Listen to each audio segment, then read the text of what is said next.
नमस्कार। स्वागत है आपका हमारे YouTube चैनल दृश्या क्लासेज पर। और आज हम जो है बातचीत करने जा रहे हैं जो अभी हमारे चल रहा है पोएम सेक्शन। तो वो पोएम सेक्शन जो है हमारे टोटल 9 मार्क्स का होता है।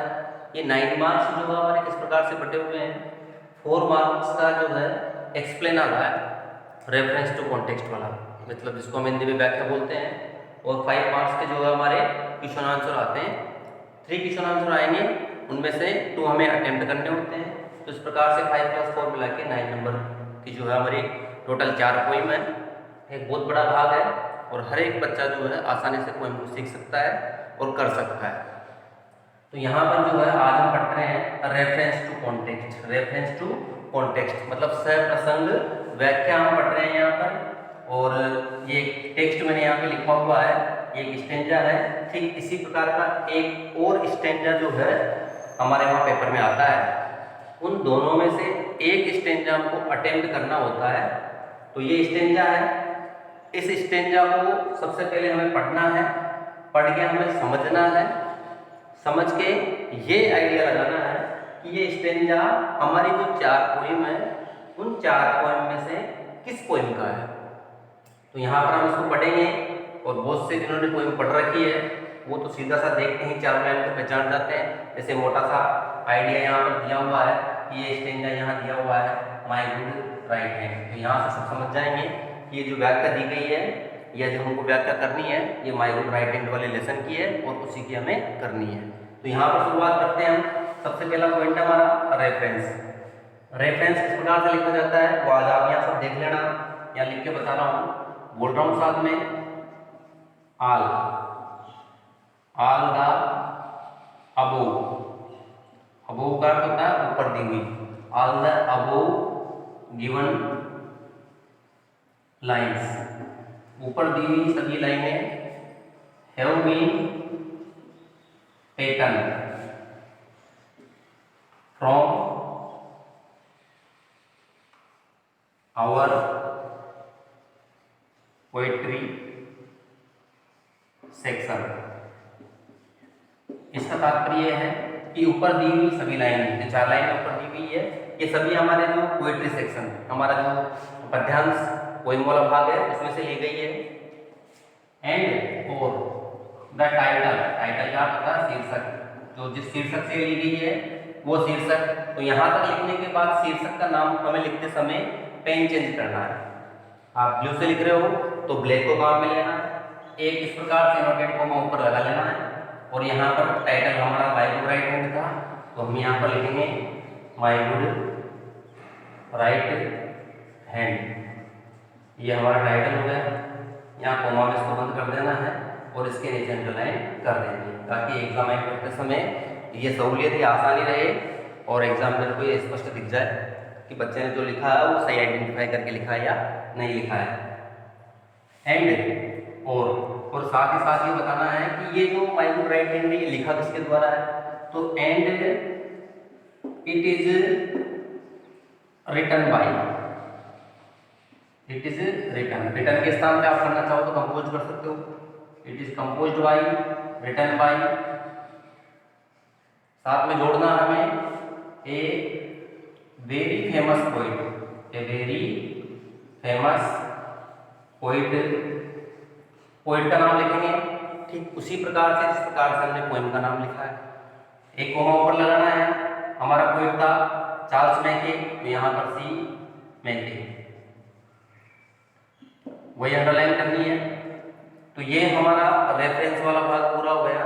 इस भाग के लिए मैं आपको एक बार फिर से बता देता हूँ, अच्छे से समझ लेना आप सब कि ये जितने भी ब्लैक वर्ड्स यहाँ पे दिख रहे हैं सभी को, जितने भी काले पेन से यहाँ लिख रखे हैं, इनमें किसी भी प्रकार का कोई भी परिवर्तन नहीं होगा।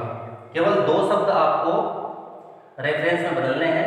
पहला बदलना है पोइम का नाम और दूसरा बदलना है पोइट का नाम। बाकी सारा का सारा रेफरेंस हूबहू जैसा दिया हुआ है वैसा ही रहेगा।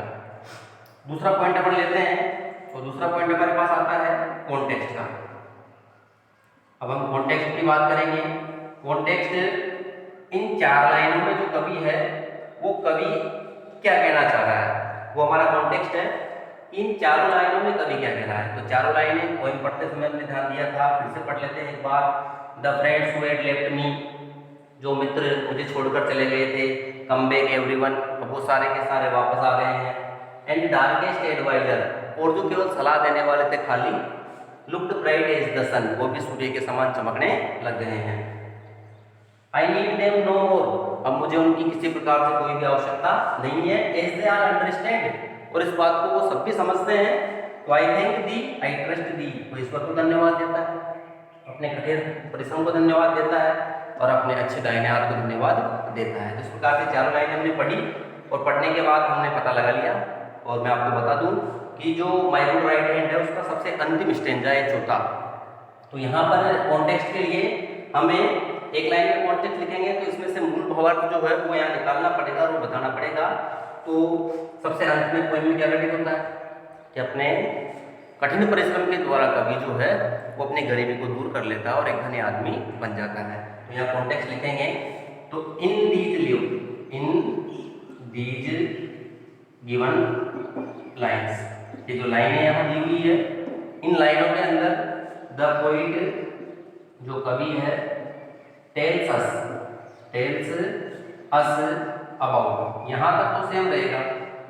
हर एक पोइम का एक्सप्लेन करते समय जो कॉन्टेक्स्ट है उसमें यहाँ से लेके यहाँ तक का जो मैटर है वो सेम रहेगा। अब अबाउट का अर्थ होता है के बारे में, तो किसके बारे में बता रहा है वो स्टेंजा है। तो in these given lines the poet tells about by his hard work, कि अपने द्वारा किए गए कठिन परिश्रम से ही बिकेम रिच, वह जो है अमीर बन जाता है। हिज पॉवर्टी, उसके जो गरीबी के डेज दिन थे, his poverty days had gone, अब वो जा चुके थे। तो कवि के जो गरीबी के दिन थे वो जा चुके थे, कवि अब जो है अच्छा समृद्धशाली व्यक्ति बन गया था। तो इस प्रकार से एक लाइन में हमें जो है ये कॉन्टेक्स्ट लिखना होता है। अब आता है हमारा तीसरा पॉइंट, और वो हमारा तीसरा पॉइंट है एक्सप्लेनेशन, EXPLANATION। आप चाहो तो एक्सप्लेनेशन लिखो और आप चाहो तो केवल एक्सप्लेन लिखो, जैसा भी आपको उचित लगे उस प्रकार से कर लेना।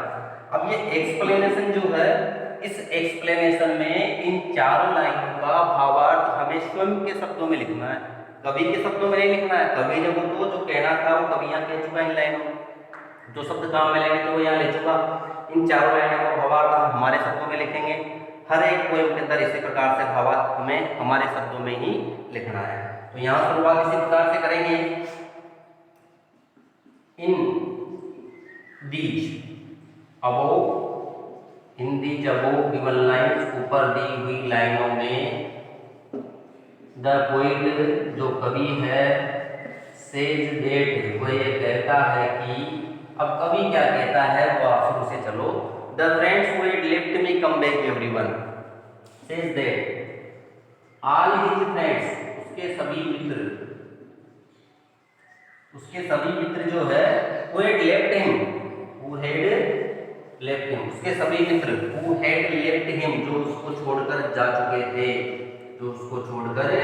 चुके थे, वापस वहां दिया हुआ है कैम बैक एवरीवन, वो सारे के सारे वापस आ गए हैं। पहली लाइन का भावार्थ था कि उसके सभी मित्र जो उसको छोड़कर जा चुके थे वो सारे वापस आ गए। क्यों आ गए आप सब समझ रहे हो, आप सब जानते हो, क्योंकि कवि अब धनी हो गया है।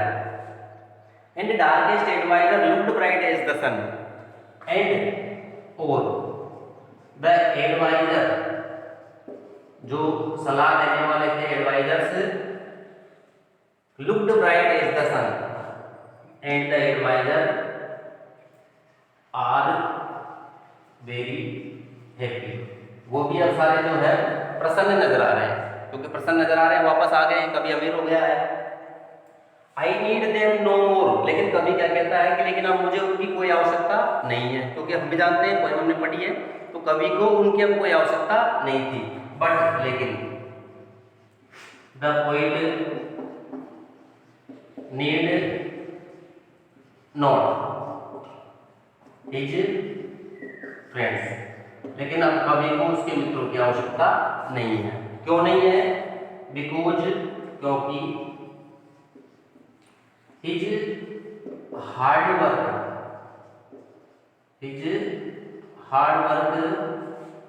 Because his hard work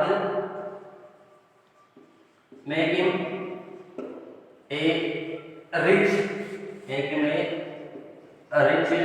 person, क्योंकि उसके द्वारा किए गए कठिन परिश्रम ने कवि को जो है एक धनी व्यक्ति बना दिया है। As they all understand, तो कवि के जो जितने भी मित्र हैं वो सारे मित्र भी इस बात को समझ रहे हैं। All his friends, उसके सभी मित्र understand, उसके सभी मित्र जो है अंडरस्टैंड इट वेरी वेल, वो भी इस बात को अच्छे से समझ रहे हैं। एट लास्ट, और अंत में, और अंतिम लाइन है, और अंत में I think the, I trust the, my good right and कभी धन्यवाद देता है। एक बार तो ईश्वर को धन्यवाद देता है, एक बार अपने द्वारा किए गए कठिन परिश्रम को धन्यवाद देता है। At last the poet thanked to God and his good right hand,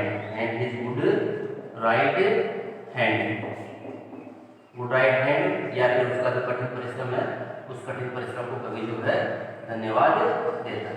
तो इस प्रकार से जो है ये हमारी व्याख्या थी, ये पूरी हो गई है।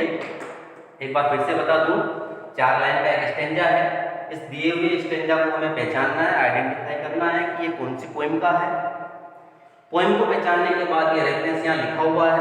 इस रेफरेंस के अंदर ब्लैक लेटर्स जितने भी लिखे हुए हैं, ब्लैक वर्ड्स जितने भी लिखे हुए हैं, ये सारे ब्लैक वर्ड्स अपनी जगह सेम रहेंगे। केवल कविता का नाम, पोएम का नाम और कवि का नाम यहाँ पर जो है स्टेंजा के हिसाब से बदलेगा, बाकी इसमें से कुछ भी नहीं बदलेगा। दूसरा कॉन्टेक्स्ट है, कॉन्टेक्स्ट में यहाँ इन से लेकर अबाउट तक, ये जो इन से लेकर अबाउट तक का मैटर है ये सेव रहेगा। उसके बाद एक लाइन में जो 4 लाइन यहाँ पर दी हुई है, इन चारों लाइनों का सारांश या भावार्थ कॉन्टेक्स्ट में हमें दर्शाना है। तीसरा हमारा जो टॉपिक था एक्सप्लेनेशन का, इस एक्सप्लेनेशन में इन चारों लाइनों को जो है विस्तार से अपने खुद के मन के भाव प्रकट करते हुए हमें यहाँ पर लिखना है। तो आप ये अच्छे से देखना है एक बार। 1, 2 और 3 पॉइंट यहाँ पर व्याख्या में मैंने आपको बताए हैं। आगे नेक्स्ट टाइम जब भी एक बार फिर से व्याख्या पढ़ेंगे उस समय एक और पॉइंट मैं आपको बताऊंगा क्रिटिकल एप्रिसिएशन का, और उस पॉइंट में क्या लिखा जाता है ये भी मैं आपको समझाऊंगा। फिलहाल आप जो है इस व्याख्या को देखो और देखकर जो है इसको अच्छे से अध्ययन करो। इससे संबंधित अगर कुछ पूछना है तो आप मुझसे पूछ सकते हो। धन्यवाद।